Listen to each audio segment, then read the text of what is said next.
Welcome to the Channel for Grace. Gobind will be live shortly. Book a tarot or astrology reading on our website, channelforgrace.guru, and check out our latest programs and classes. Please give us a share and a like, and we hope you enjoy the broadcast. Welcome to the Channel for Grace. Gobind will be live shortly. Book a tarot or astrology reading on our website, channelforgrace.guru, and check out our latest programs and classes. Please give us a share and a like, and we hope you enjoy the broadcast. Welcome to the Channel for Grace. Gobind will be live shortly. Book a tarot or astrology reading on our website, channelforgrace.guru, and check out our latest programs and classes. Please give us a share and a like, and we hope you enjoy the broadcast.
Satnam, everyone. What is going on? Welcome back to the channel. My name is Gobind, and this is your Channel for Grace. Thank you guys so much for being here live, and thank you to those of you that are watching the replay.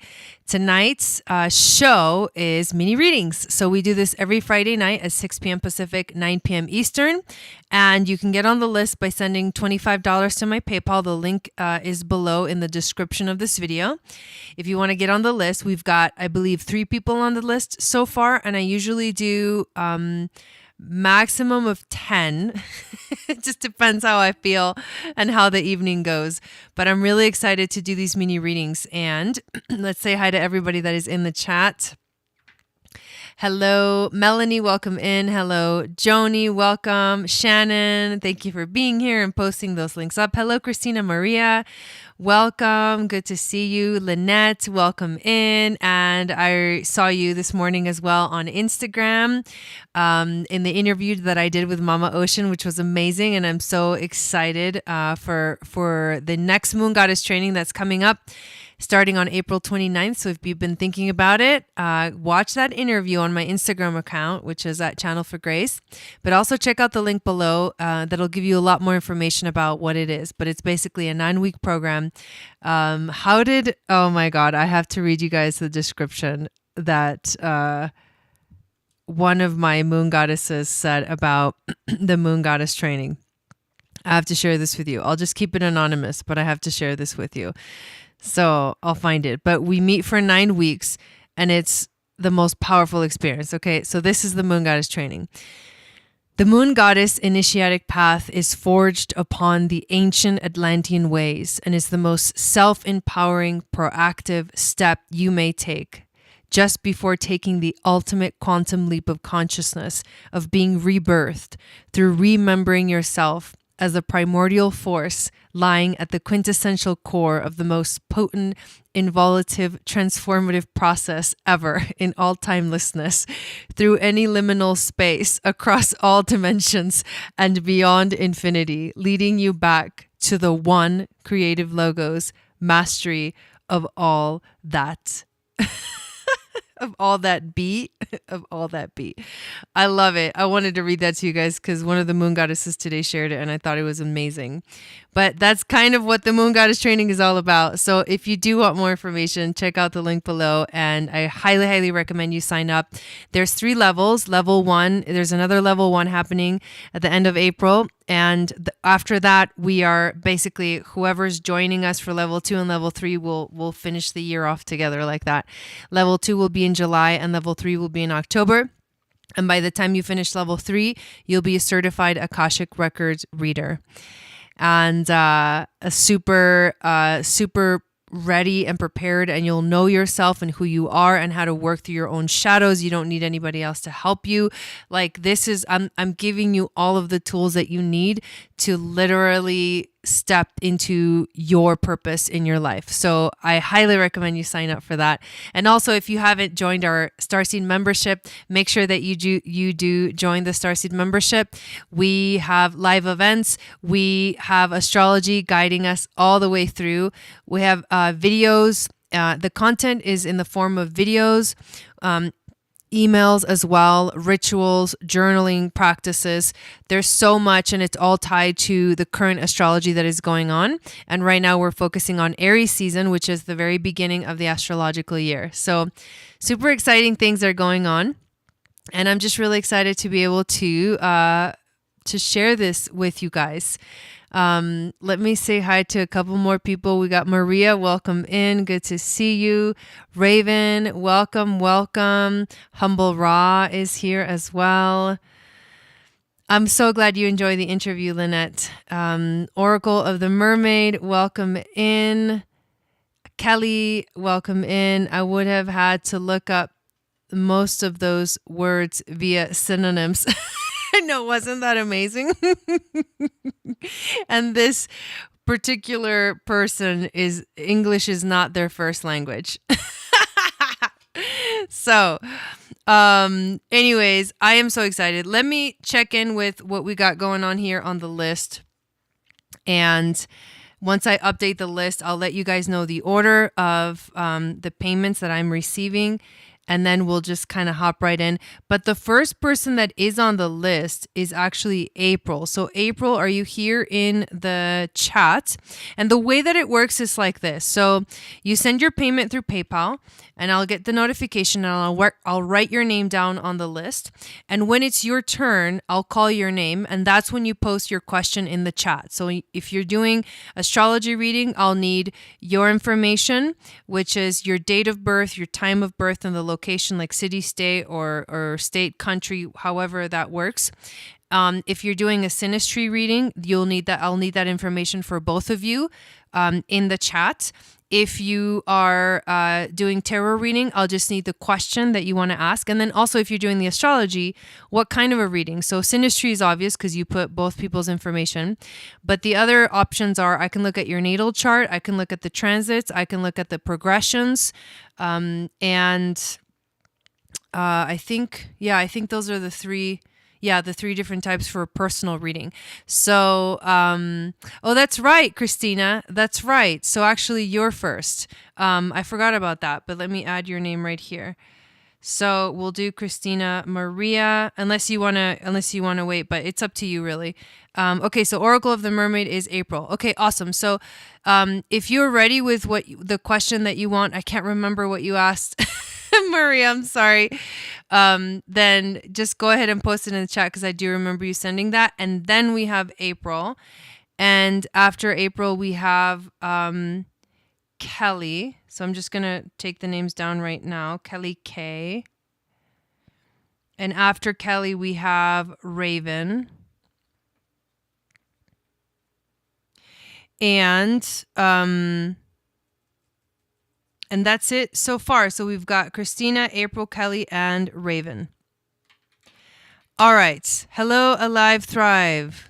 Sherry here. I got my Starseed reading last week from you. So interesting and enlightening. I love it. I love it. We did just get someone else get on the list. So I'm going to add that here. I believe we did get someone on the list. Awesome. And then who is the person that just got on the list? Soul Shift Health and Fitness.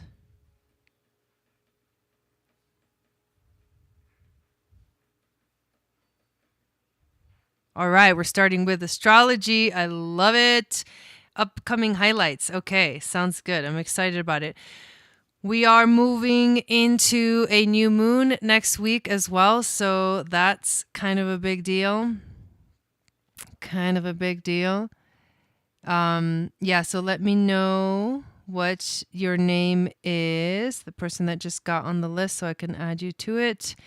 And then we'll dive right in. But I am going to start pulling up the information here and switch the screen so you guys can actually see the chart on the screen.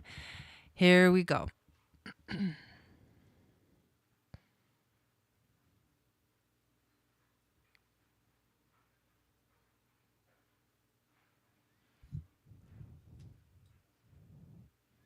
Oh, that's you, Lynette. That's right. Okay.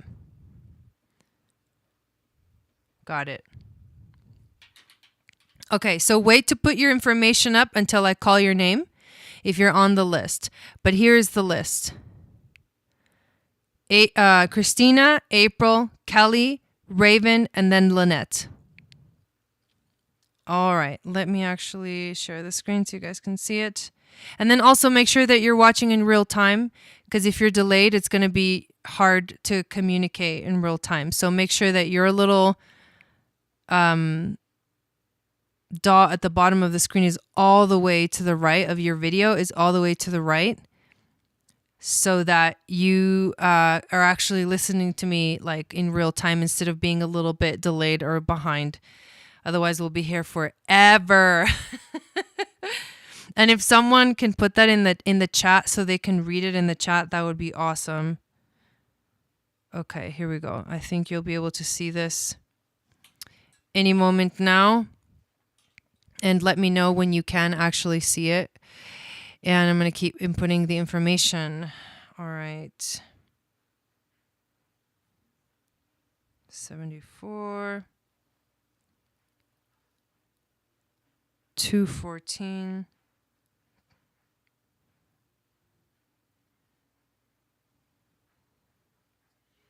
And if you ever see me making like a mistake, let me know. Let me know, because I sometimes do that, and it just correct me. Okay, here we go. Hamilton, Canada. Yes, that one. Okay, so here we go. October 21st, 74, 2:14 p.m. Hamilton. Okay, all right. So let's put the transits in here and see what we got. Okay.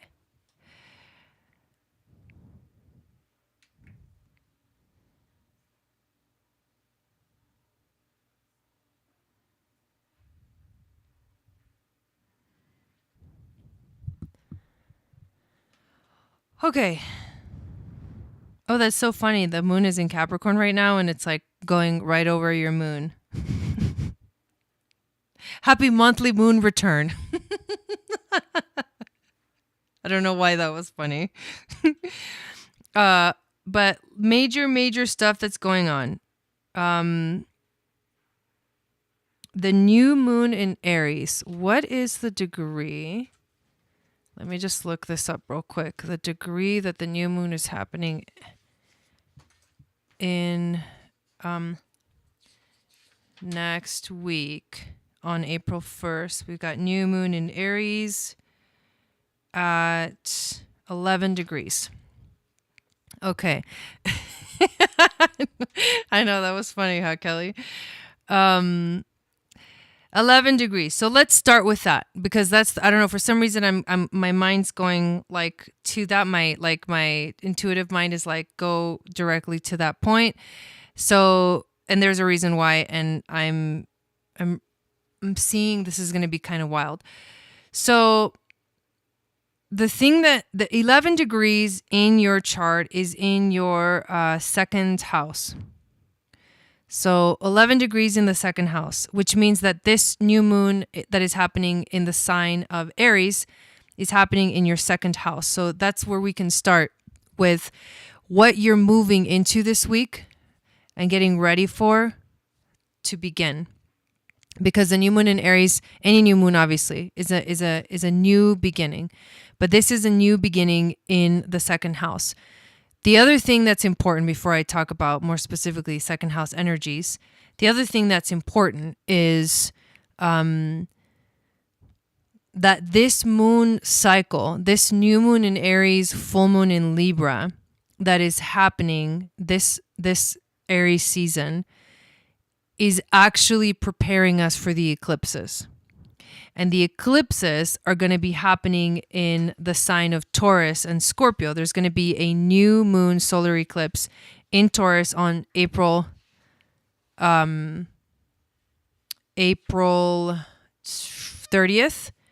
And then 2 weeks later, a full moon lunar eclipse in Scorpio.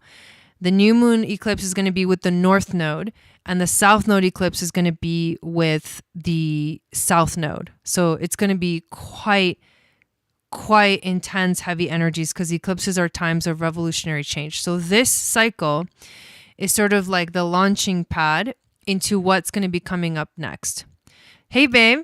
So for you, you've got the second house. Now, the second house includes, and it's so cool because I actually even have this really handy dandy epic chart that I created for the moon goddesses that tells you a lot of information about astrology and the connections to everything.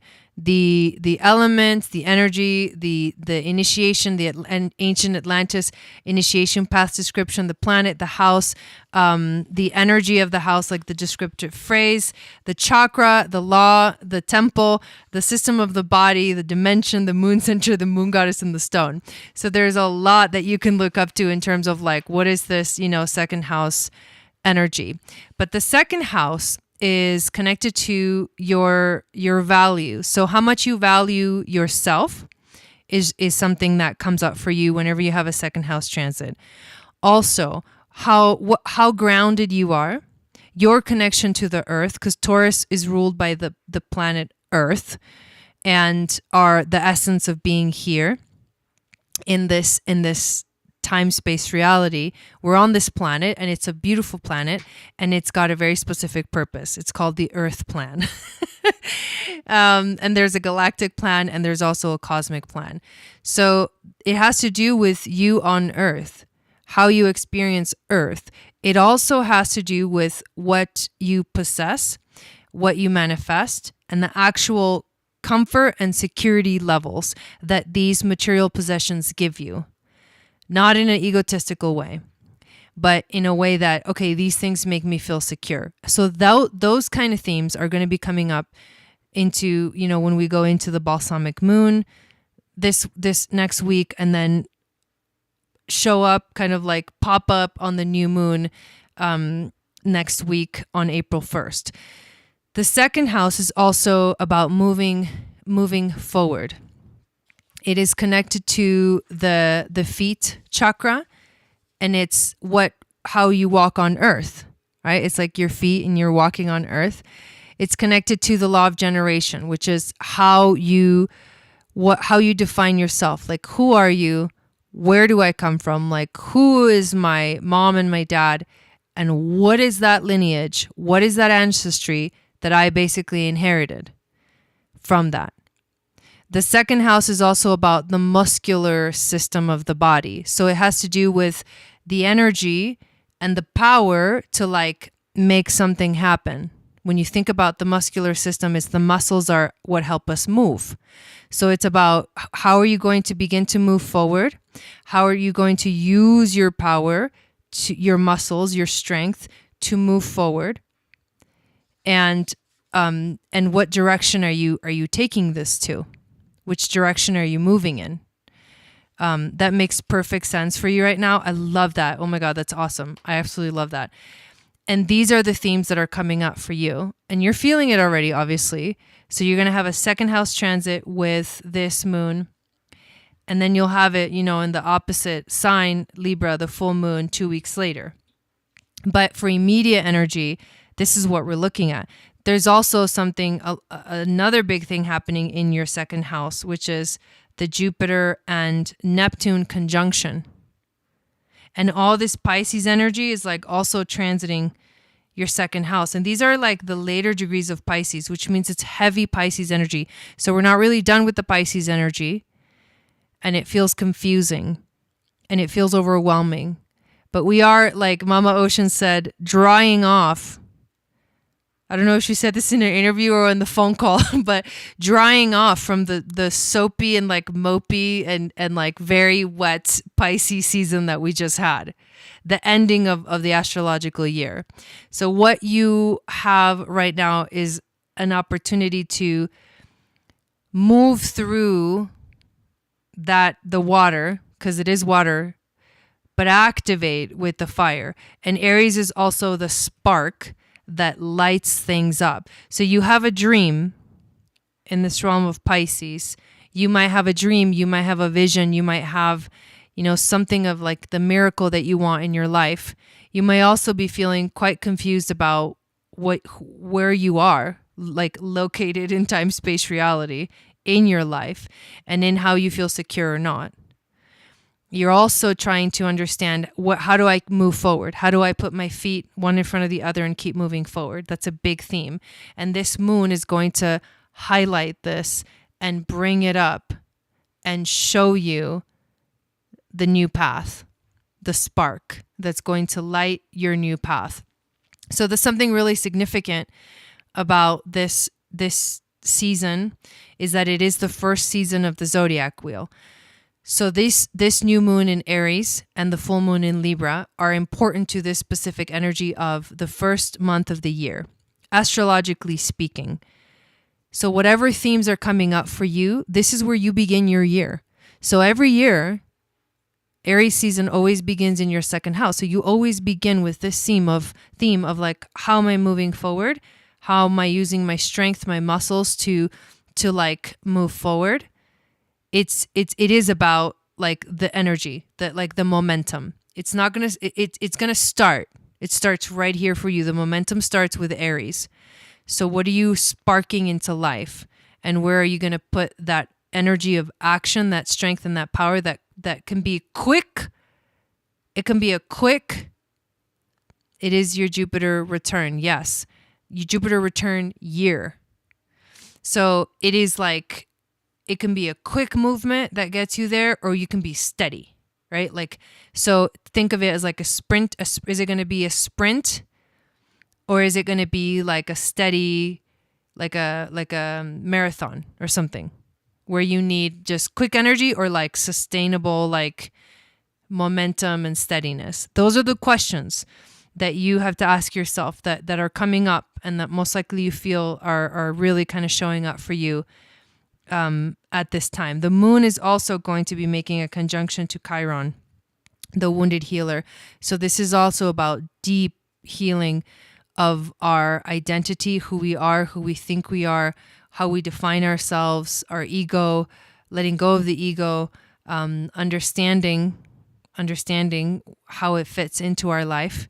And since you will be not right now, but like later on going into your Chiron return, Chiron is now in Aries. So you're going to feel during the whole time that Chiron is in Aries, getting closer and closer to your own Chiron at 21 degrees, that theme of the culmination of all of the lessons in my life coming into clarity.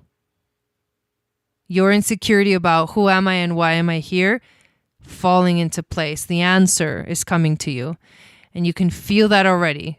And Chiron is kind of a long transit, so you're going to feel it for a while. This is kind of a very long transit that you will feel is maybe taking forever, but it's good because it's the Chiron return, which means that the lesson is being fully absorbed. Yes. So, thank you so much for getting a reading. That was really, that was a really kind of, it's strong. It's a very clear message from how I felt it kind of coming through. So thank you, Christina Maria. And I hope that resonated with you. I want to laminate my chart too. Yes, it's going to totally be used. 100%. Mine's not laminated yet. I need to reprint it. I need to fix my printer is like printing all funky. So, but yeah, lamination, check. It's coming. Okay. So now we have April. You're welcome. So it's April's turn. And let me just update the list. I think we had someone else get on the list, but let me check it real quick and give you guys a little update.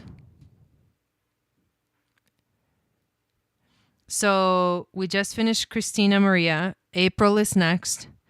Next we have, after April, we have Kelly. After Kelly, we have Raven. And after Raven, we have Lynette. Okay. And that's where we're at so far. So far, so good. You guys, by the way, if you don't know how to make yourself homemade matcha lattes, you're missing out. I'm obsessed with these lately. Iced matcha latte with cashew milk.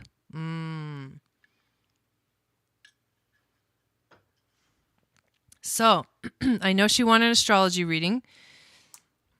So, let's get that started.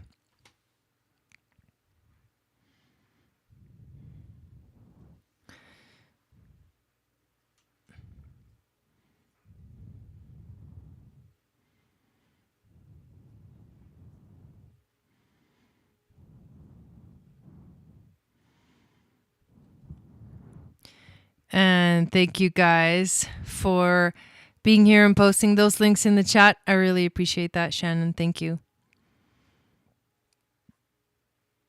I'm pretty sure that there's a lot to the geometry I'm doing too. That's developing. It's definitely a spark, like muscles. It's cool to have Aries energy in your second house, even though it's at the cusp of your third, the sign of Aries. Doesn't matter. It's in your second house, and that's cool because you start the year off with strength and the power to move forward. You just have to decide which direction you're going. Okay, I think she's in a delay.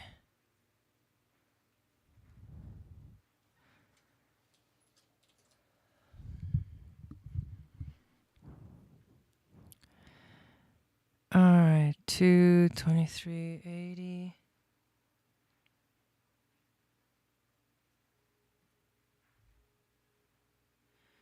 So usually I ask people to put this in the chat. She don't get into the habit of putting the question in the PayPal thing because it's really hard.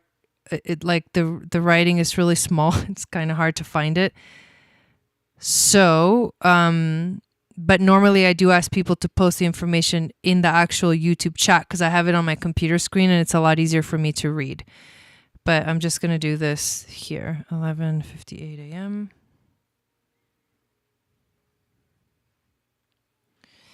And Marie.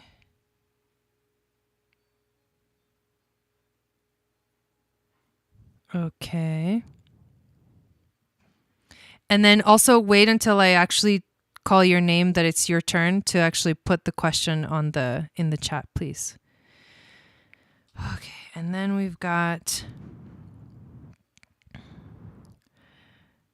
February 23rd, 1980, 11:58 a.m. Murray, Utah. Okay, that's yours. And then the second chart.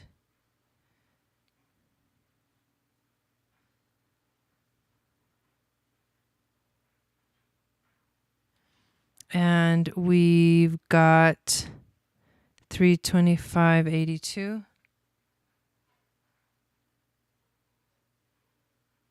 just for next time, if you get it, just make sure that you're ready to put the information in the chat. This is your first time getting a reading, so no worries. But 7:43 a.m.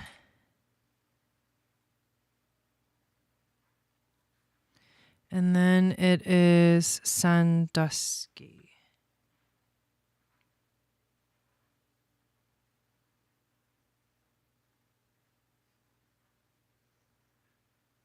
Ohio. All right, I think I got it right. We'll go with that.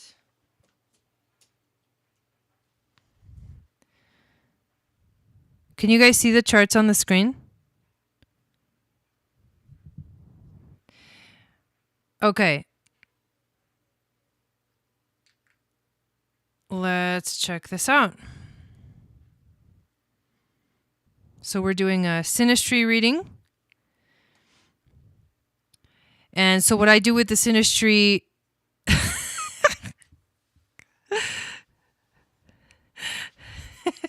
Dawn, that's hilarious.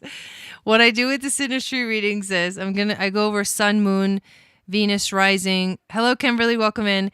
Mars, Mercury, the nodes, Chiron as well. And anything that kind of stands out, and what all of these things do is give you a deeper understanding of your relationship in terms of how you will communicate with each other, work well with each other, or whether you have challenges, to face with each other. And that's the way that I do the synastry readings here in the mini readings. Okay, so here we go.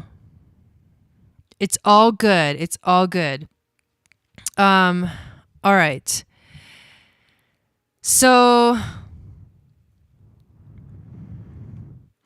let's talk about the sun first. So you were born with, you have sun in Pisces. She has sun. I'm assuming it's a her from the name, but if I'm wrong, correct me. So sun in Pisces, you have sun in Pisces. She has sun in Aries. So this is interesting because this is a water sign and a fire sign that are trying to understand each other, but they have a hard time.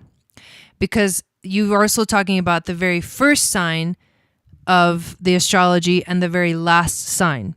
The very first sign tends to be, that Aries energy, more naive, more childlike, can be immature, but more childlike, very competitive.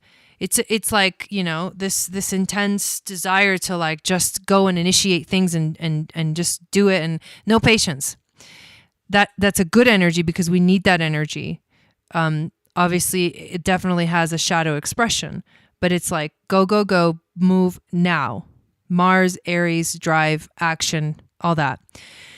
Pisces is different. Pisces is a water sign, which means it's an emotional energy.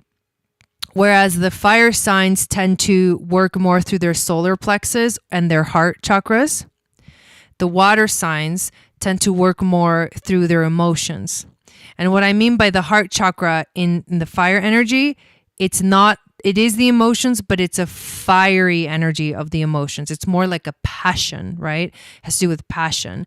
But with the water signs, Cancer, Scorpio, Pisces, it's emotional. And depending on the sign is what'll tell you how the emotion is. Pisces is very, very sensitive energy, and Aries can be very brash and direct. Pisces is very gullible. So it's I would say that with these two signs, they can definitely get along if they understand each other really well. But I feel like the Aries might not have the patience for the energy of Pisces, because the Pisces is going to want to be all about the emotions and stuff, and the Aries is like, well, I don't even understand that yet. I'm just barely a newborn in this energy of astrology, and I'm just learning the world. So let's go learn the world. But Pisces has gone through the whole cycle and now like is connected more to their higher self. So the Pisces energy tends to be really intuitive and emotional and very sensitive, and also compassionate and understanding, but also very gullible and can be very attached. can get very attached. So I would say this isn't necessarily like a positive connection, because anyone can understand any sign can understand any other sign. They have the capability. The only thing is that this specific combination is challenging. I would say it's challenging. So now let's look at the moon. You have moon in Gemini and she has moon in Aries. So she's a sun Aries and moon Aries, and she was born on a new moon in Aries. And so actually this next moon that's coming up, this new moon next week, is going to affect her energy very strongly, her sun in the 11th house. But let's look at just the moon energy. So you have air and she has fire, which means the air fuels the fire. That can be passion that wakes up, but moon in Gemini is much more intellectual. They're intellectual about their emotions, and they can be a little detached. I mean, Gemini can definitely be detached with their emotions. Like, they can just process everything through their mind and have a hard time really dropping into their heart and like feeling things. But your sun in Pisces balances that out. But she has fire, like Aries. So her moon, her emotions in her expression of it is very, very fiery. Yes, Zainab, it's very fiery. So this can fuel, the air can fuel the fire, and talking about just the elements, and that can be either a lot of passion or it can be fights, and that's in terms of the moon energy. They're not Aries, Taurus, they're not squaring. They are a couple of signs away, which means they're more like sextiling than anything else. So I would say this can definitely be harmonious. But again, the two signs are very different. At least air and fire know how to like create something together, whereas water and fire not know, because the water will put out the fire, that kind of thing. So that's in terms of the moon sign. Then we have the rising sign. So actually, I don't even know that I have it here. So I'm not going to worry about it. Do you know what her rising is? Anyways, what I'm going to go into is Venus, which is what you truly desire, and then Mars, how you get what you desire in the relationship. So you have Mars in Virgo. And actually, let's do Venus first. I got caught up in that. So you have Venus in Aries, and she has Venus in Aquarius. So your Venus in Aries is conjuncting her energy of Aries, sun and moon. So you got Venus, moon, and energy conjunction. That's actually a lot of passion. That's like merging energy. So there's a connection. You desire what she offers as her being, her sun and her emotions, like her soul and emotions. That's what you desire. You desire that kind of energy, so you're drawn to it. And then with her Aquarius Venus, it's conjunct, you're not conjunct, but in terms of the sign of Aquarius, it's conjunct your South Node in Aquarius, which means that this is definitely a karmic relationship. Someone you've known before in past lives that you're having an experience with, because you're learning something that is you're finishing learning that in this lifetime, or continuing the learning. So she desires this Aquarius energy in terms of relationships. She can also be very aloof in terms of relationships. You're very, very passionate. She's very aloof. And so that's, but she's drawn to your past in some weird way. She's drawn to the connection that you guys had in a past life. And then that can bring up, obviously, all the lessons that come with that is what you're learning within the relationship. How do you get what you desire? You're very kind of particular about it. There's a specific way that you like to do things. You're organized. You need to give yourself time to like do the things you need to do, because you have to feel like kind of ready, like, okay, I'm ready to take this on. Let's go. The situations need to feel a certain way for you to feel like, okay, I can move forward with this energy. And with her Mars, she's got Mars in Libra. That's a very different energy, but the connection here is the opposition, right? So your Venus in Aries opposing, her Mars in Libra, that's the fatal attraction, right? That's the opposites attract, and you can like literally like, you know, desire each other very intensely. The only thing about the oppositions is they can burn out quickly, because it's exciting at first because it's so different. You're so drawn to it like a magnet, but then you realize, wow, we are really seriously different. So that's another like, you know, what I call fatal attraction, but at the same time you match each other well, because you it's like you fill in the space of what the other one is missing, and that's what kind of draws you into each other. It can be a very well connection if it moves in the right direction of, you know, the connection and both people understanding what's actually going on in the relationship. Then you've got Mercury, which is how you communicate. So you both have Mercury in Pisces. So the problem with that is that you both have ideals, and you sometimes can be very confused with your emotions. Your mind has a hard time grasping reality. And with both of you having that same energy, yes, you understand each other well. However, somebody needs to be able to like find themselves through the fog, because the Mercury in Pisces is actually in detriment. There needs to be someone that can get you out of the weird fog. And the other thing is that you can both have a completely different, you're idealistic, but you have a different idea of what that romantic thing is. You're both very intuitive though.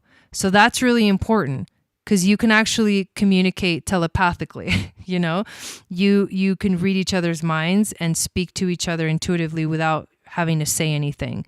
That's kind of a cool gift to find, you know, within a relationship. But that may be what that deep connection also that you guys feel to each other.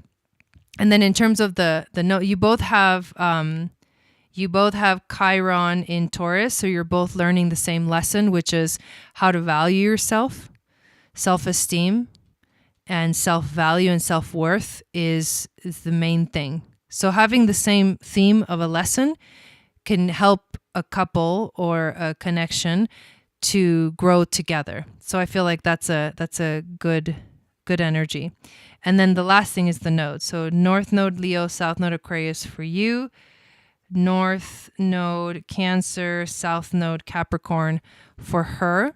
So you've got your destiny here, you know, in this world, in this lifetime, is to find your heart and find your passion and learn to love and find loyalty and shine your light, and like stop blending in with the background and start being different and shine your uniqueness in the world. This is a sun-ruled energy. Her destiny here in this world is to learn to nurture herself and others, focus on family connections, and learn her flow, like learn how she, you know, learn her moon centers. This is something that I teach in the moon goddess training. Learn how she flows, learn that beautiful energy of like the moon goddess. So Cancer is ruled by the moon. And here's the cool thing is that Leo is ruled by the sun and Cancer is ruled by the moon. So even though you have you have fire and water here, these are actually a beautiful connection. I feel like it's a beautiful synastry, because the Leo is the king and Cancer is the queen. So king and queen come together. It doesn't matter male or female, right? King and queen energies, they match each other. They come together. And so it forms for a great alliance, right? Or like a great union in a way. But your focus is to shine, her focus is to nurture and find the to let go so much of trying to focus so much on career and what I'm here to do, and be like, she should focus more on family. And I don't know if she does or not, but she should focus more on home and family, and she will feel like she's living out her destiny. And then the Leo energy is like, they're just here to shine and be in their natural, like lion, like king of the jungle, like energy, and just like shine really bright and show their colors, their true colors. That is crazy that she's the masculine, but she's got that North Node in Cancer, which is feminine. That's really interesting. And so that's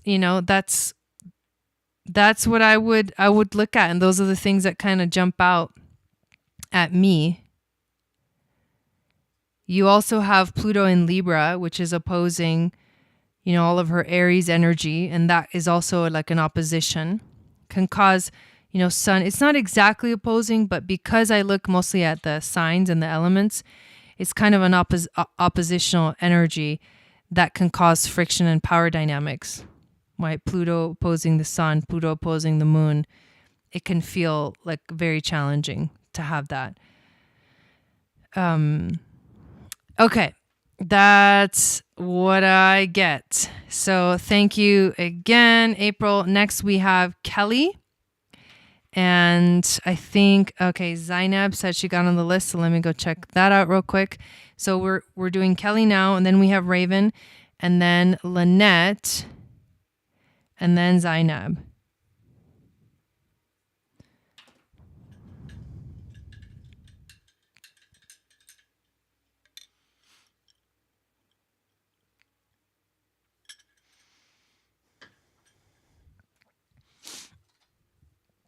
All right. Another synastry reading.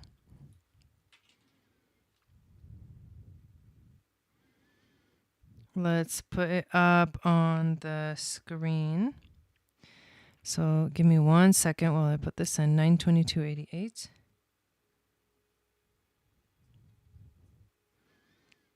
(222). That's a cool time to be born. St. Louis.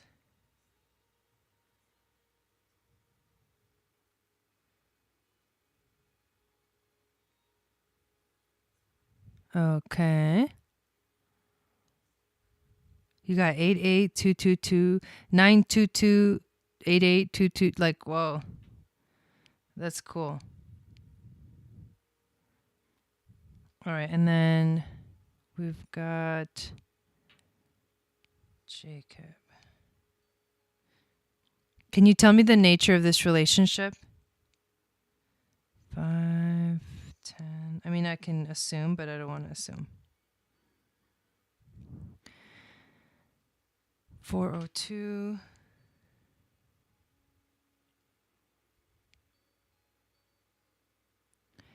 And Crowley.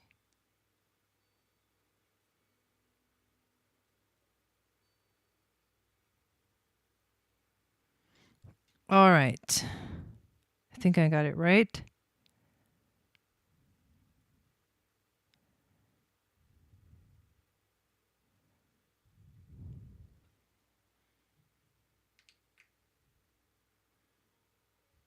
Hold on.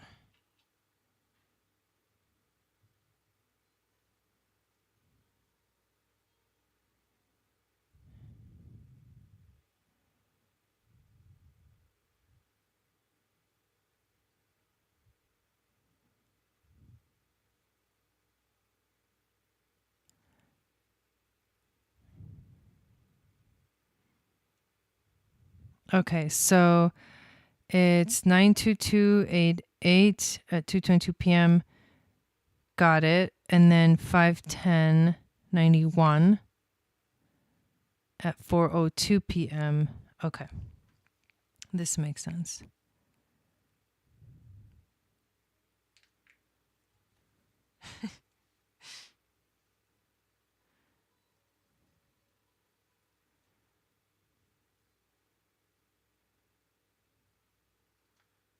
All right, so here we go. Yeah, she's pretty good, huh? So let's look at the sun first. So we just did a synastry reading, so we're just gonna kind of hop on the back of that one and look at what we got here. So sun sign, you have sun in Virgo. He has sun in Taurus. That is a trine. So that is a harmonious energy, a harmonious communication between the two energies, the two personalities, the two souls. So right off the bat, it's like, okay, that's a good, connection. The moon, you have moon in Aquarius, and he's got moon in Aries. So this is air and fire. So similar to what I was just talking about, the air fuels the fire. The thing about these are two interesting moons. The moon in Aquarius can be very aloof and kind of not really care about going too deeply into something emotionally. It's like, I'm much more like intellectual about, I'm detached, very detached. The moon in Aries is a fire sign that is very impulsive. So the impulsive energy, it can work. I mean, it's not like these signs aren't, they're kind of sextiling, then they can work, but at the same time, they feel like I could feel Aquarius getting annoyed by Aries energy. Like I can feel Aquarius being like, that's too much, because Aquarius tends to be very kind of like too much intensity. No, Aquarius is not intense. It's the Aries that is intense, but Aquarius can feel like that's too intense when it comes to the Aries energy. And so they may enjoy it because they enjoy people and they enjoy like seeing others in their own space. But it's like Aquarius also tend to be very stubborn, a very stubborn energy, and so is Aries. So they can clash. I sound like a robot when I try to share emotions. That's hilarious. So and then Aries will share their emotions like impulsively, and it might be like, whoa, too much. What's going on? I don't understand. So that's in terms of the moon.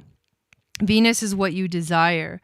So you have Venus in Leo. So when it comes to relationships, what's important for you is for the relationship, like you need to be able to show off the relationship. You need to be able to be like, this is what's the most important thing for me in my life right now. And if the other person is not able to jive with that energy, then they're going to feel uncomfortable, because if they don't really like being in the limelight, like being shown off, then it's not going to work. He's got Venus in Cancer. So he's very nurturing and he desires nurturing. And again, we just talked about a Cancer Leo energy. So it's like king and queen energy. So they can be a very, very beautiful match if they understand each other's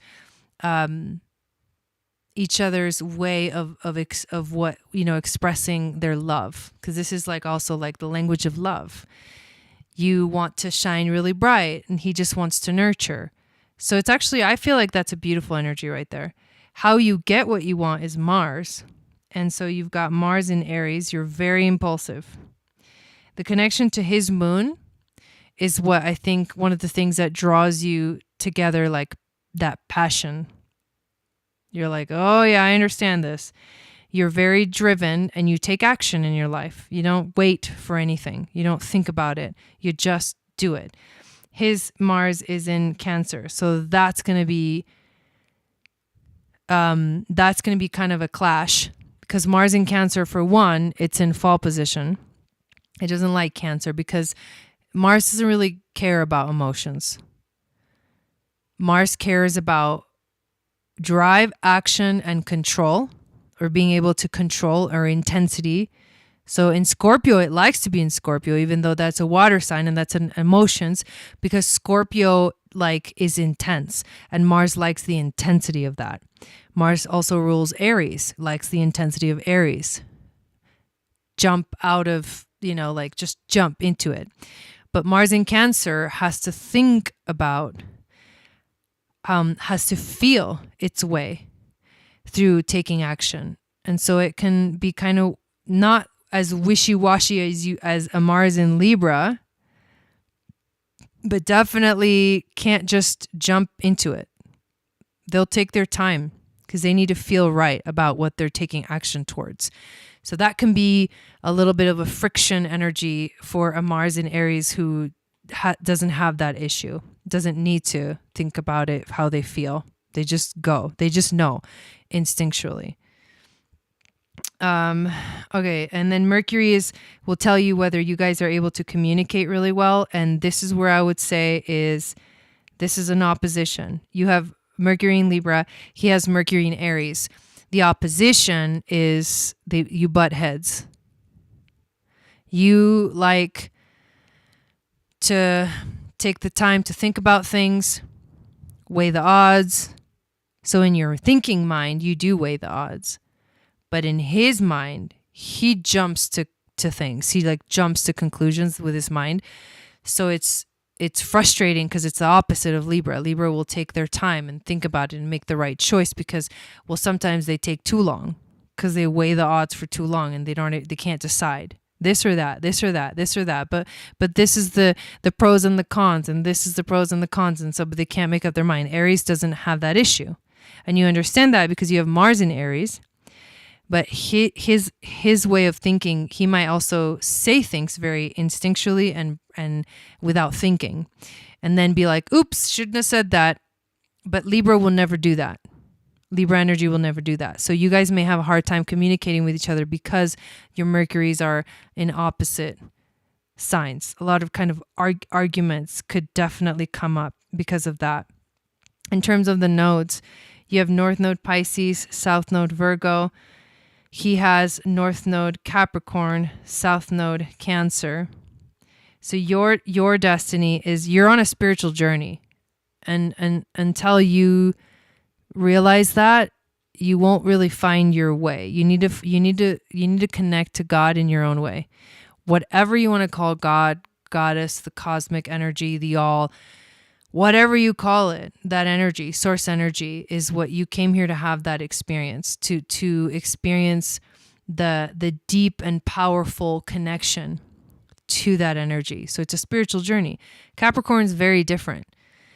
Capricorn's not necessarily here for a spiritual journey, unless how they show up in the world is in a kind of a spiritual way. But Capricorn is here to focus on career and showing up for the world. So being a leader. Leadership.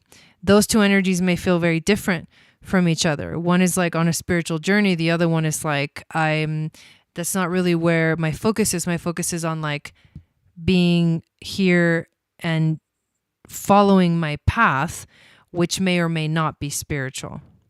So if his path ends up feeling kind of like the spiritual, he's really also here to learn how to do things on his own and to stop like relying so much on other people. And you're here to learn to let go of wanting to control everything and everything to be perfect and just merge into the infinite and like let go of the control. So it's kind of an interesting combination. But after seeing all that, it helps you to understand the relationship at a deeper level. So I hope that helped you out. Yes, it's like we're always a little bit off when he's ready. I'm not. Yeah, I could sense that from looking at the chart for sure. But thank you for getting a reading tonight, Kelly. And next we have Raven, and then Lynette, and then Zainab, and then I think that's where we're at. Just to make sure you guys know who's on the list. So Raven, go ahead and put up your question. I hope you guys are enjoying hanging out with me tonight. You're welcome.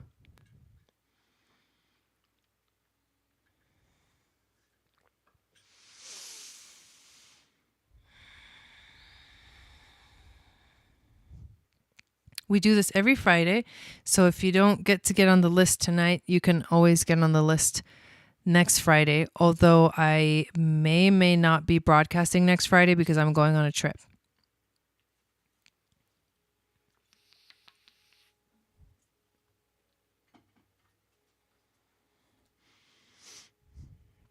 All right. Another astrology reading. Is this for you? Have we done a natal chart reading for you?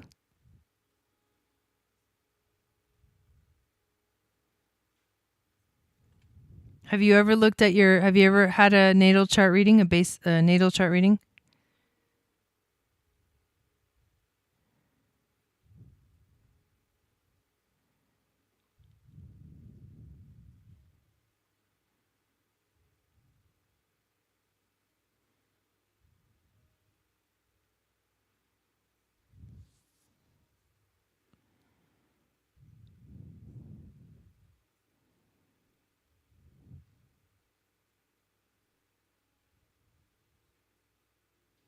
Okay.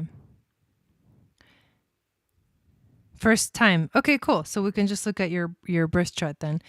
Let me make sure I got all this right. 12/7/84, 8:36 p.m. Okay.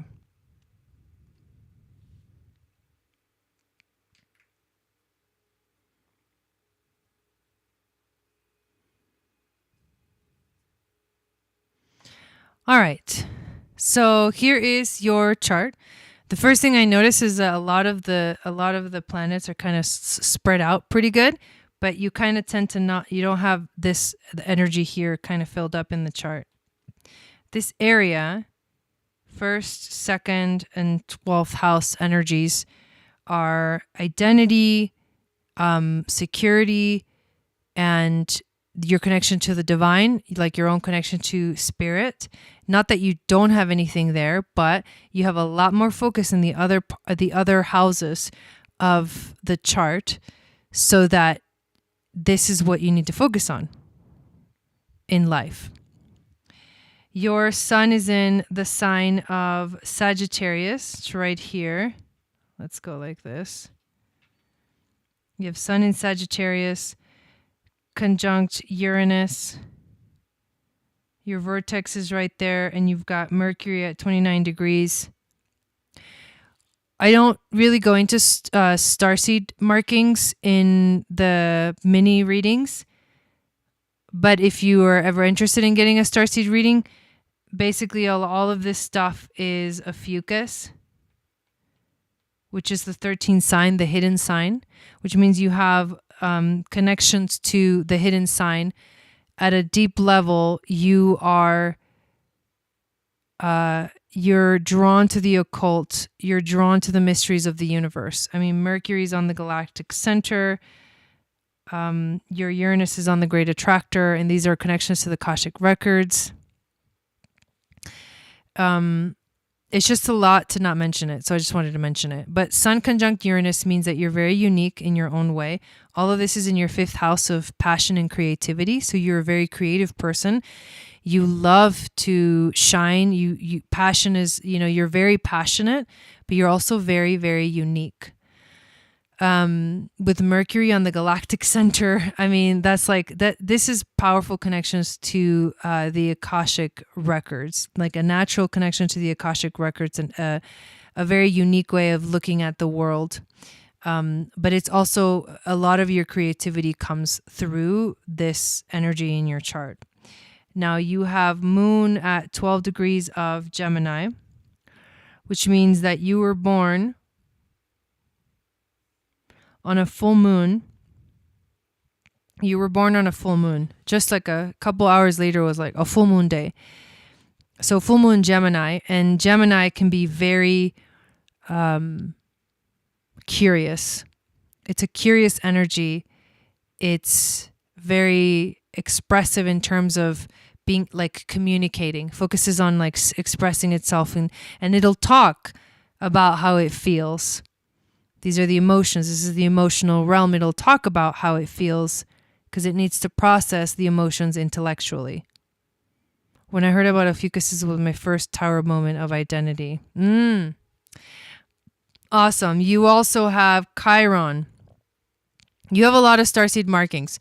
You also have Chiron in Gemini, which is an insecurity about feeling like you don't know, like you don't know what to say, or you don't have anything important to say, or what you have to say doesn't matter. I've been so scared to learn about myself. I'm a newbie shaman practitioner, dark goddess for sure. So you're learning, the Chiron lesson for you is learning how to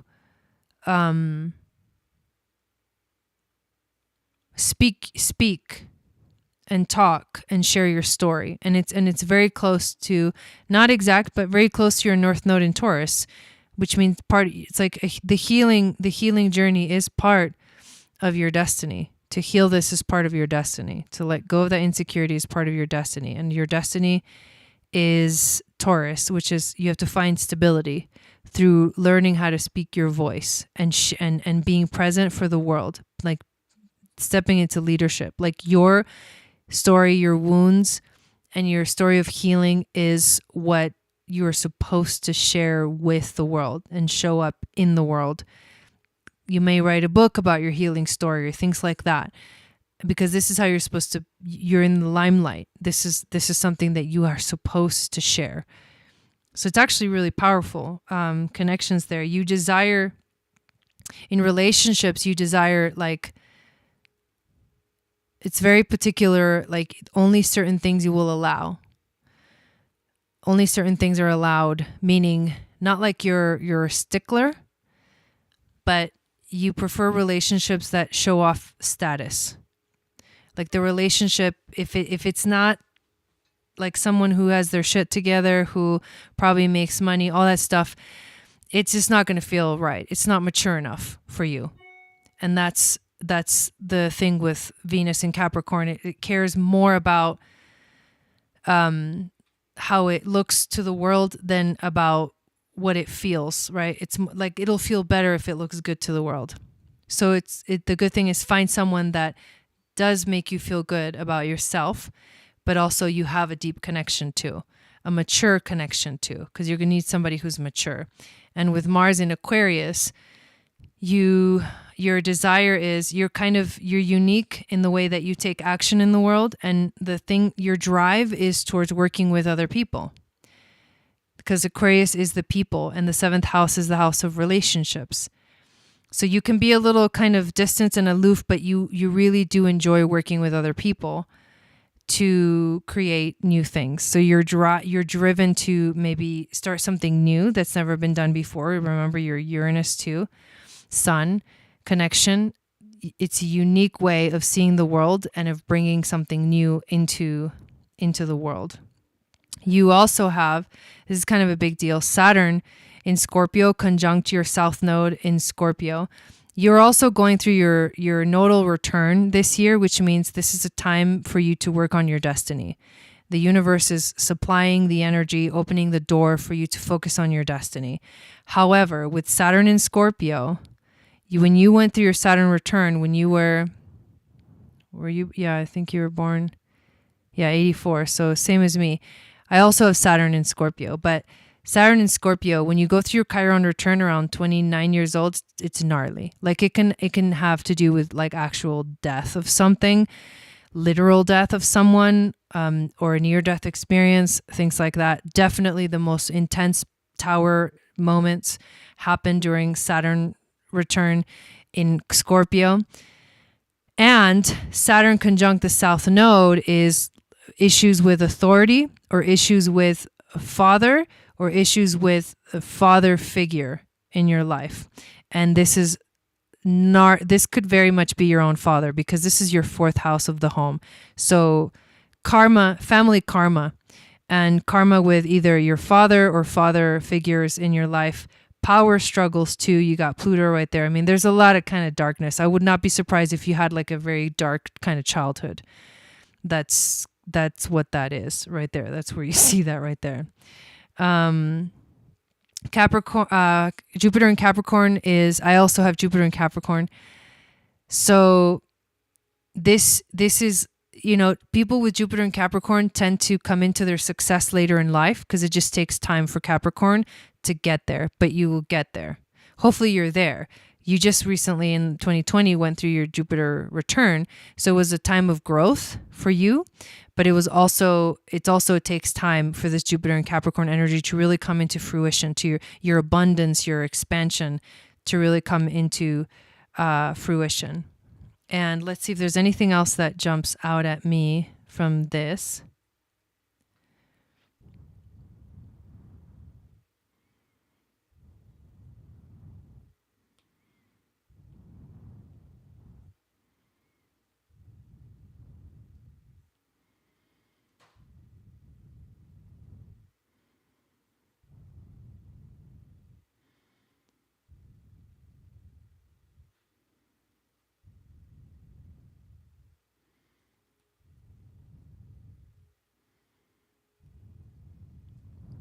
So you have what in astrology we call the Star of David.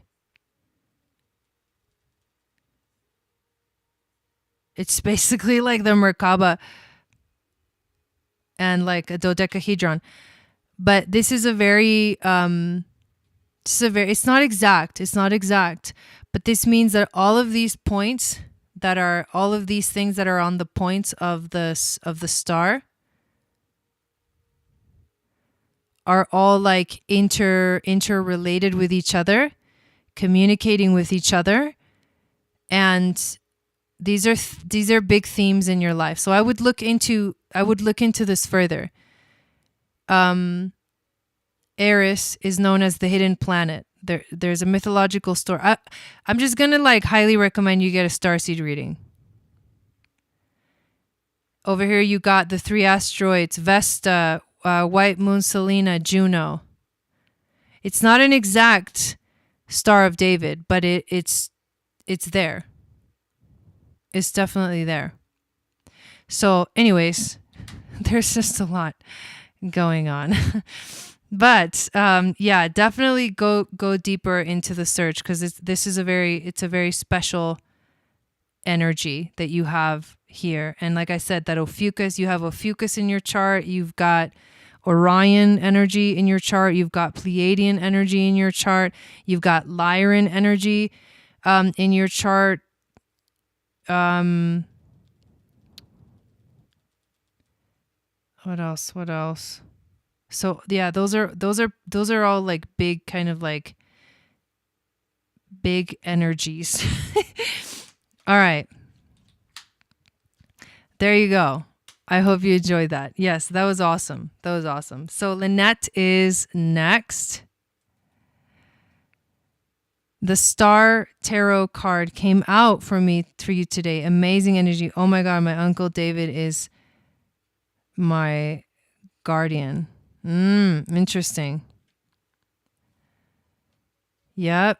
Shine the light. And if you have, I would also recommend you do the Moon Goddess training. I don't know if you've thought about it at all, but with all that like kind of magic in your chart, it's like it's natural. So the fear is so funny that you mentioned that you've been afraid to really discover yourself, because there's a lot of power there. So you're afraid of like facing the responsibility that comes with all that power. But you can learn how to work with it and like work with the energy. And in the Moon Goddess training, that's something that we do. Like we go deep into this kind of thing to understand like ourselves at a deeper level. And you're in the Starseed membership. Awesome. Yeah. So super, super powerful. That was fun. All right, here we go, Lynette. Okay, let's go back over here and pull up Lynette's chart.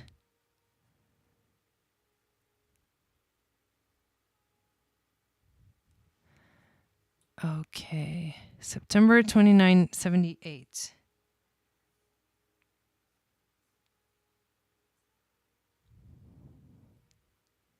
$5:36 p.m.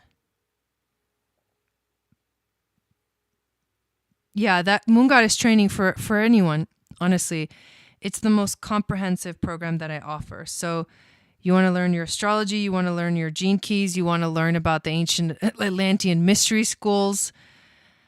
It's all in one place. Yeah, right, Melanie? She's like, highly recommend. Yeah, exactly. It's all in one place. Like that's the complete, and now it's like a year-long program. So level 1, 2, and 3. We have one more level 1 starting on April 29th, and then we're jumping into level 2 and then into level 3, July and October. And by the end of the year, you'll be a certified Akashic record reader, but it's not just that. You'll have control of your life. Like, you got to take control of your life, and that's what we learn to do. So it's highly powerful program to take. Okay. So I think I got all this correct, and let's look at this natal chart. And thank you guys for being here, and thank you for those of you that are getting readings and those of you that are just hanging out. Okay. So you got Sun in Libra, conjunct Mercury in Libra. So you're kind of like a very mind-oriented person. So Libra, and you've got it in the 7th house. Libra is it's a Venus-ruled energy. Although, you are a Pisces rising, which means that you're actually ruled by the planet Neptune. And you also, look at that, boom, the great attractor, boom, great attractor, Ophiuchus, another one. Why is this coming up right now? I don't even know. I can't help it, but notice these intense galactic center, and this is career and life path. Okay. Anyways, you have this energy that is very balanced because you desire balance in your relationships, and your mind is just the same way. So you'll take your time making decisions, but sometimes you may take too long. However, you do have Mars. Look at all this Scorpio. Damn, dude. Mars in Scorpio, Uranus in Scorpio, Venus in Scorpio, White Moon Selena in Scorpio. Your drive, your uniqueness, what you desire. Like, okay, so even though you're Libra, and Libras can tend to be very sort of like wishy-washy in relationships, this just trumps it. Se acabó. In Spanish. I mean, it's over. Because what you desire with Venus is intensity.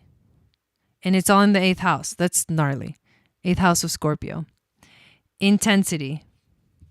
You desire intensity, and you're intense in how you do things. You're determined and you're relentless. I know. I have Mars in Scorpio, and it's a gnarly energy to try to control. Because there's weird moments where you're like, give me the gory details.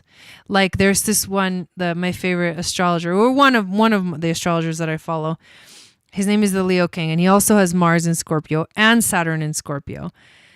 But he's like opening up the mail with like a blade, like a sword blade, He's like, that's Mars and Scorpio energy. Like, let's just do it the most crazy, intense way that we can. And then you crave that intensity, and that's part of who you are, and you have to learn to accept that about yourself. And you have to learn that sometimes you're going to intimidate people, and they'll like want to run the other direction. So you want to be with someone who can handle that intensity, that like wild kind of dark side. Because this is a lot of Scorpio, and it's in the 8th house. So someone who can handle the intensity is highly recommended. Otherwise, you're going to like just trample over people with your energy and not even really notice that you're doing it. People tend to be intimidated by all that Scorpio. So your moon is in Virgo and it's in your 7th house. So the thing that fluctuates the most in your life is your relationships. Unfortunately or unfortunately, who knows? But you are also have North Node, Virgo. And it's interesting because the vertex is there too. And the vertex is a point of karma. So if you meet any Virgos and you have Saturn conjunct the moon, so you restrict your emotions a lot. Like you don't really allow yourself to feel what you're feeling. Plus with moon in Virgo, you're very like not strict with yourself, but in a way you have this way of like just trying to be perfect and to control things, and it doesn't help because emotions you can't control them, you have to let them flow. So it's kind of a harsh aspect of Saturn conjunct the moon because your moon is not allowed to be its feminine self. Saturn is like there, like taking it over. You know, I'm going to take over your emotions and I'm going to make you feel this way. And you're going to make you restrict because emotions Saturn rules Capricorn. It's the opposite of Cancer, which is the sign that the moon rules. So it's like this, I don't like you. I don't like you either. You know, like, well, we're stuck in the same room together, you know, so what are we going to do about it? Like that kind of energy. It's hard because it's Virgo. So you have to try to let go of being in control of yourself and your emotions. But you are here to learn to experience the world and to experience your being present. So you need to learn to be more present with yourself in your life. Be more present for your relationships. That's North Node in the 7th house. Your relationships are a big part of how you learn. You have South Node Pisces. You have a lot of wisdom that you bring into the world, but you need to learn how to channel it in a way that's healthy for your everyday life. You have the insecurity of feeling not good enough, not worthy of this, not worthy of that. Like you don't matter, low self-esteem. You need to find your worth. You need to step into your worth. And what else jumps out at me from your chart?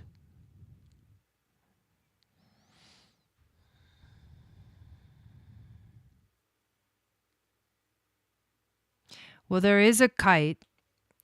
There's a kite here. It's a trine and then a kite, and it's pointing at this. So the 8th house is a big deal to you. The 8th house is the house ruled by Pluto. It's about learning the depth of your soul. It's about understanding your personal story. It is the energy, obviously, of letting go. You got to let go. You got to make space. It's the chakra that's found below the feet. So it's connected to the excretory system. So it's learning, not holding things in. Like, learn to flow. If things come at you, it's like if you hold them inside and you don't let them go and you fester on them, you're just going to end up stinging people like a scorpion. But you don't want to do that. So you have to learn to keep flushing the toilet, that kind of thing. These are funny ways of describing this energy. But that is, and it's also the energy of hum. So hamhet hum. Hum is the exhalation. It's when things enter into the realm of matter. So you're here, this energy is so strong in your chart that it pulls the attention there. Like, to me, when I look at it, I'm like drawn to this space, like, ooh, but mostly because I have Scorpio energy too. So I'm just like, what's going on there? Like, let's look at the gory details of there, the house of death, change, and transformation. So the way that you're going to find your free yourself is to just keep letting go. Like, keep dying. Like keep letting parts of you die and die and die again and die again. Like that's your jam. You gotta do that. That Saturn though, that Saturn in your chart might be a bit controlling.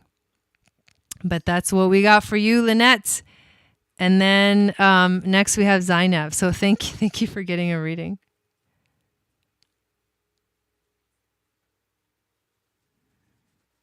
All right, what you got, Zainab? And this is going to be the last one. We'll just do this as the last one. I'm feeling like we are complete after this.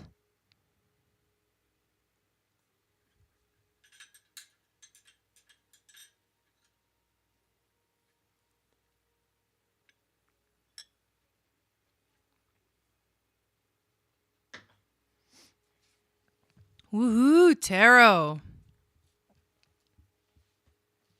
All right.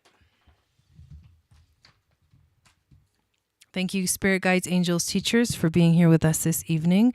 Please clear the energy of the cards as well as my energy so I can be that channel of wisdom and grace and intuition and these messages to flow through for Zainab, who is needing guidance on a friendship that has recently returned into her life. All right. I'm trying to heal, but I am caught between a vicious circle of fear and doubt. Any guidance about gaining freedom from this confusion? Well, let's see. That's a good question. We're going to do the intuition card challenge overall theme. Wisdom from the ancestors and then animal spirit.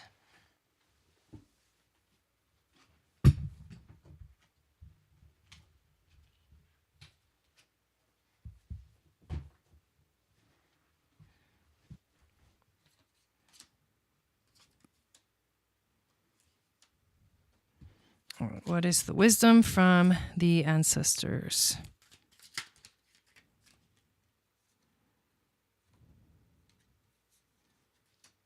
Okay. And animal spirit.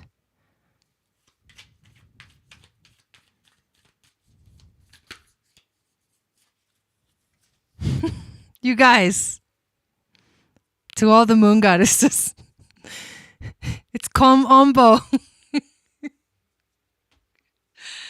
Oh, that's too funny. Oh, Ombo in the house. Oh, I love it. I freaking love it. I'm also going to pull some cards from the Rose Oracle. And, God, I just love the crocodile god, though. He's the best. Ombo's my homie. Remember we swam with the crocodile? Okay. Everybody else is like, what are you talking about? So what does she need to know to help her gain freedom from this confusion? What does Zainab need to know to gain freedom from this confusion?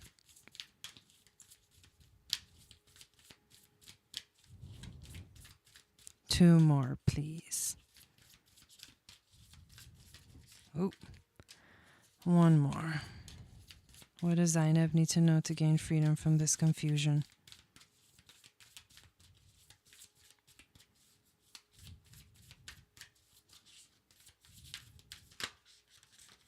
Okay. All right. I'm glad somebody got it. The joke. Okay, so you've got 3 major arcanas, so that's a big deal. 3 major arcanas, and that's so, I think, yep, they're all reversed. Huh? Every single card that came out is reversed. So,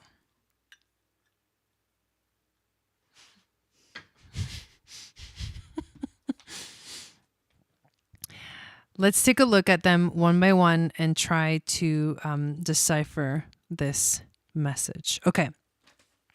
The first card, the Emperor. The Emperor comes through, and let me just look at this for a second. So there's a cube. This is interesting. The sun, the moon are on the back of his chair. There's an Ankh, a symbol of infinite life. There's the fire element, and then the cube. There's a cube at the bottom. It's like really interesting imagery. I actually really like this. So in terms of sacred geometry, the element of fire is representative of the tetrahedron. And the tetrahedron is the shape in sacred geometry in the 5 platonic solids that expresses itself out from the shape of the octahedron. Now I feel like I'm going to give a sacred geometry lecture. Anyways, the octahedron is the essence of the being, but the fire, the tetrahedron, expresses itself out through that, and it means action. It means the spark that lights the being, that makes it come to life. The cube represents the earth element, and the cube is about how you walk the earth, how you walk your path. Within the cube, you find the star tetrahedron, which is the Merkaba, which represents who you actually are as a being on this planet, is how you express your divinity. So we are spiritual beings having a human experience. We came from the energy of unity and then into the energy of duality. But from this duality, we yearn, we search to become spiritual once again. And what this is saying is there's action needed to align yourself to walk the path. But here's the thing with the Emperor card reversed, is that it can mean chaos. It can also mean domination, and it can also mean control. So these are the energies that you begin with. That's why the confusion is what feels chaotic. So there's a spark there's action that needs to be taken in order for you to start walking the path that you're here on this world to walk. And in terms of this relation, I'm talking about the relationship, right? These are the energies in the relationship. So what is it that's creating the chaos, for you? That's something to really think about, to kind of determine, to maybe even journal about, because obviously getting caught up in a vicious circle of fear and doubt, there's something there that is, maybe you feel like it's taking control over you. So you got to ask yourself, where is this coming from? Because everything outside of you is a reflection of what's inside. So where is the fear and the doubt coming from? What's causing the fear and the doubt?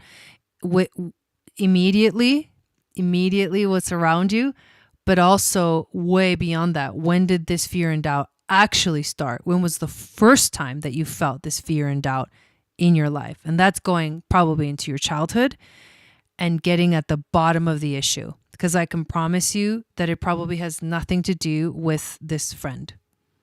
What you're feeling has to do with something that comes from way back when, maybe even from a past life. What is the challenge for you? It's the moon card. But the moon card is actually reversed. So in this picture, you have this woman that's naked and in the water. In one hand, she's got this light, this amulet of light. And in the other hand, she's got this bowl of it looks like green soup. But to me, the color green is also connected to the heart chakra. The challenge for you, because this is in reverse, the challenge for you is actually to find your clarity, to find your calm. It's funny, that's so interesting, because when the moon card is direct, what you actually feel is facing your fears. But when it's reversed, you actually step into your power because you have faced your fears. So the challenge is to face your fears, and once you face the fears and find out where they really come from, you will understand, and it will no longer affect you in the way that it is, affecting you up until this point. The overall theme is actually the Four of Cups. The Four of Cups. So in the upright position, the Four of Cups is about focusing so much on what you don't have that you don't see what you have. But in the reversed position, it's about detaching completely. But there's also a feeling of missing out because you're in this picture, you're on the island. It's like desolate, right? The cups are empty, they're knocked over, there's nothing left, and the ship is leaving. So you feel like life is passing you by. Something is passing you by, and you're watching stranded. It's whatever is going on is making you feel stranded. And it, and so there it's like, how do I, it's that's the frustration or the anxiety. That's the anxiety that's coming up for you from the situation, is like, the answer is over there, but I'm stranded over here because I have a fear of maybe swimming to the boat or whatever, right? Getting to the boat is like, there's a fear. And so when you face that fear, it'll help you to understand what's really going on underneath all of this. The wisdom from your spirit guides, the Hanged Man reversed. Stop waiting. Stop waiting. What's the card that comes right after this? The crocodile. Kom Ombo is the name of the temple that we go into week 3 of the Moon Goddess training. And it is the temple of facing the darkness. Stop waiting and face the fear. That's literally the answer. Because in the temple of Kom Ombo, what you learn is that the answer is found within the fear. If you run straight at it, it'll like, you'll scare it off. And that's what happens. You run straight at it, meaning you face it head on and you ask yourself, why? Why am I feeling this fear? Why am I, dealing with this stuff? Why? What? And you see that in the darkness, you find the light. That's why when the moon is upright, which is very bright, right? This feels like full moon energy. It's too intense to face. But in the new moon energy or eclipse energy, what you're experiencing is you see in the dark.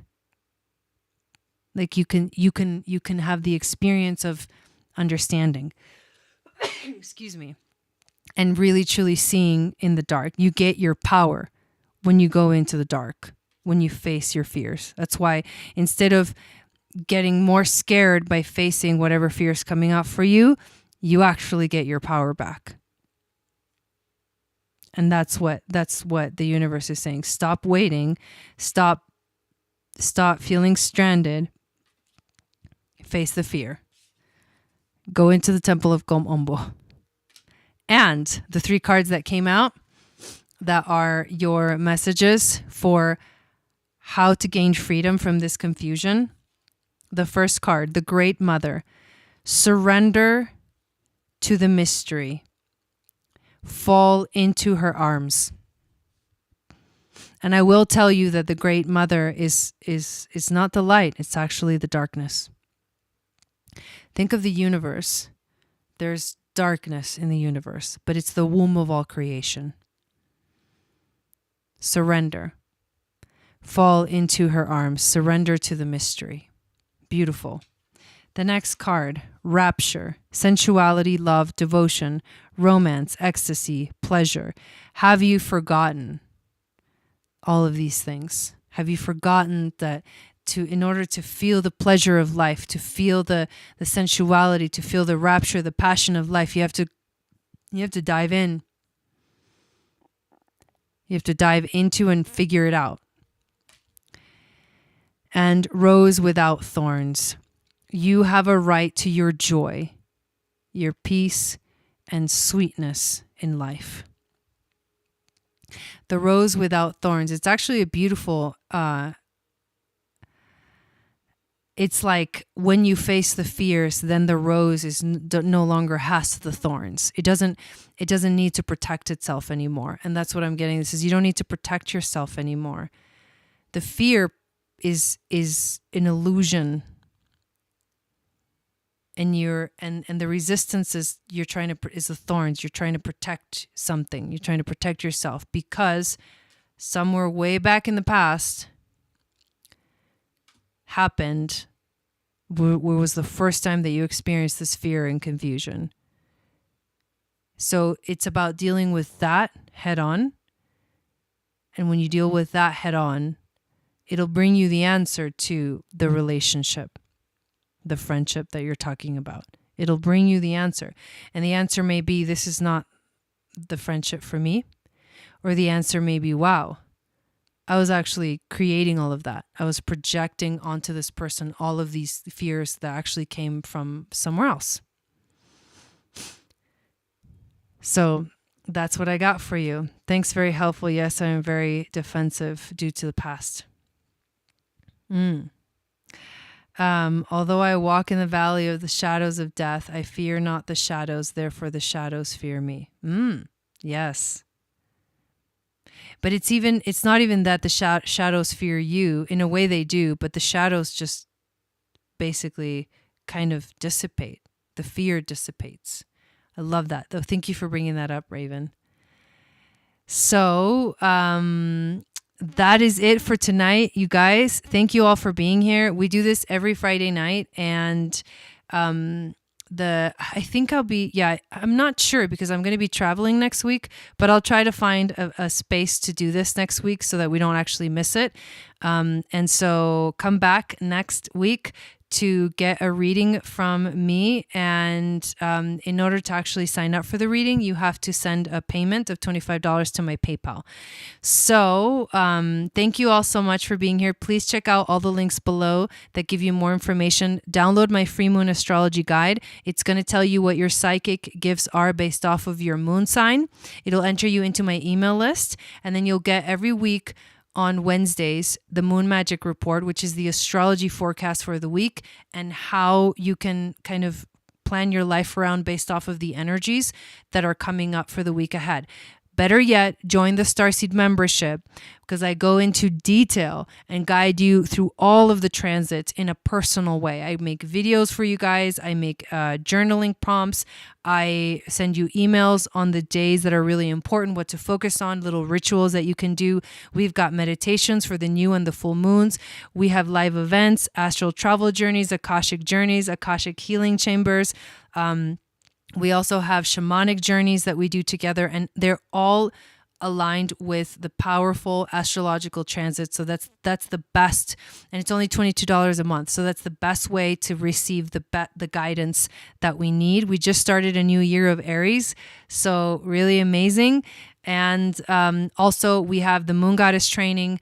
The next one, level 1, starts April 29th. If you want to jump in on the boat and become a certified Akashic Records reader, which requires level 1, 2, and 3, level 1 is happening again April 29th. And then after that, we're doing level 2 in July and level 3 in October. So if you want to jump in on that boat, make sure that you get into this next level 1, because I'm not going to be doing another level 1 until next January. So you'll be waiting for a while for the thing to come back around again. So don't miss the opportunity to literally step into one of these powerful gifts and really learn how to take charge of your life.